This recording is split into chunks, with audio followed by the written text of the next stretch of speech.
वाह हो मुंबई पुलिस और वाह हो यहाँ की जनता।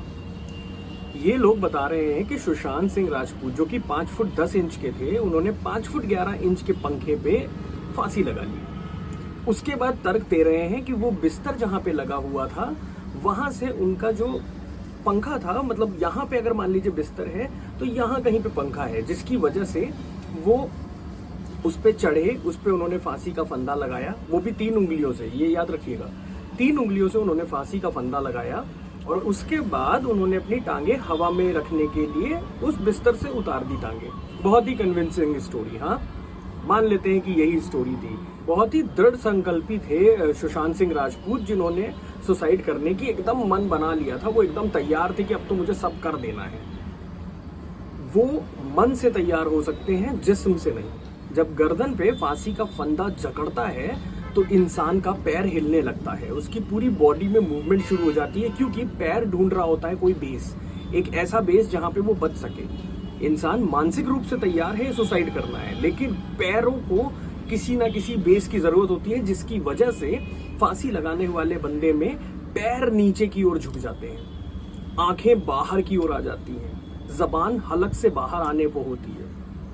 उन्होंने बेस ढूंढने की कोशिश करी होगी, जिसमें मान लेते हैं कि वो बहुत ही दृढ़ संकल्पी थे कि उनको तो फांसी लगानी है, मगर पैर जो हिल रहे होंगे कंटिन्यू, नी के नीचे का हिस्सा और टो के ऊपर का हिस्सा जो कि शिन एरिया होता है, वो जब पैर बराबर किसी चीज से टकराएगा तो या तो वो वहां की हड्डी पे वो एक चोट का निशान छोड़ेगा, किसी एडवर्स केस में बोन टूट भी सकती है। लेकिन उनके शरीर के शिन एरिया पे कोई भी दाग नहीं था, बल्कि उनके हाथ और बाकी जगहों पे थी। दूसरी थ्योरीज जिस पे डिबेट लोग कर रहे हैं वो ये है कि उनको पॉइजन नहीं दिया गया था, क्योंकि उनकी पोस्टमार्टम रिपोर्ट में नहीं आया ऐसा।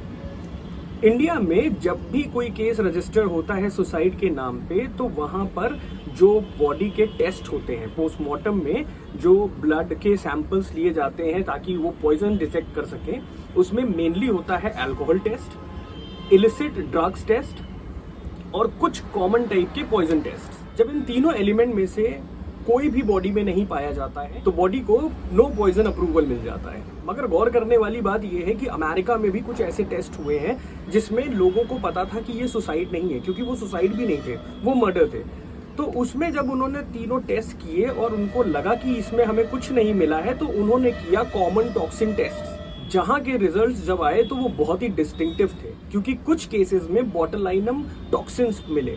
ये वही बोटुलिनम टॉक्सिन्स हैं जो बोटॉक्स थेरेपी में यूज किए जाते हैं। बोटॉक्स थेरेपी, अगर आप उनके डॉक्टरों से बात करें तो आपको पता होगा कि बोटॉक्स एक प्रोसीजर होता है जिसमें आदमी अपनी उम्र से ज्यादा यंग दिखने के लिए एक ट्रीटमेंट करवाता है। और इस ट्रीटमेंट में डॉक्टर हमेशा अलर्ट रहते हैं कि अगर जो टॉक्सिन्स उनको किसी रिक्वायर्ड एरिया में डालने हैं वो वहीं पर जाएं, नहीं तो अगर ये अनस्पेसिफाइड एरियाज में जाते हैं जहां इनको नहीं जाना चाहिए तो बॉडी पे पैरालिसिस हो जाता है। अगर आपके आईब्रोज में बोटॉक्स होना है और उसके ठीक नीचे अगर आई के मसल्स के पास कहीं पर वो केमिकल आ जाए तो वो आदमी की आंख नहीं खुलने देता, यानी कि आदमी चाह के भी अपनी आंख नहीं खोल सकता। इसका मतलब कि अगर आपको किसी तरीके से बोटुलिनम टॉक्सिन दे दिया जाए तो ये पॉसिबिलिटी है कि आपके साथ कुछ भी हो रहा है, उसमें आपका ब्रेन काम करेगा मगर शायद बॉडी उसको रिएक्ट ना कर पाए, एक कोमा टाइप स्टेज आती है।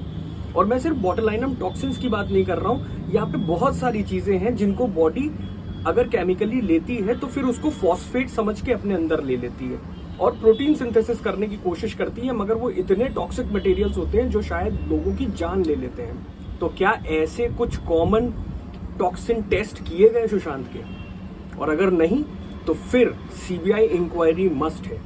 तो अगर आपके पास तक ये वीडियो पहुंच रहा है तो कृपया इसको शेयर कीजिए, ताकि इसमें बहुत से बहुत लोग जुड़ सकें। और वो सीबीआई इंक्वायरी जिसके लिए कोई भी वॉइस उठाने के लिए आज तैयार नहीं है बॉलीवुड इंडस्ट्री से कम हम लोगों की रिक्वेस्ट पे असली कातिलों को सजा मिल सके।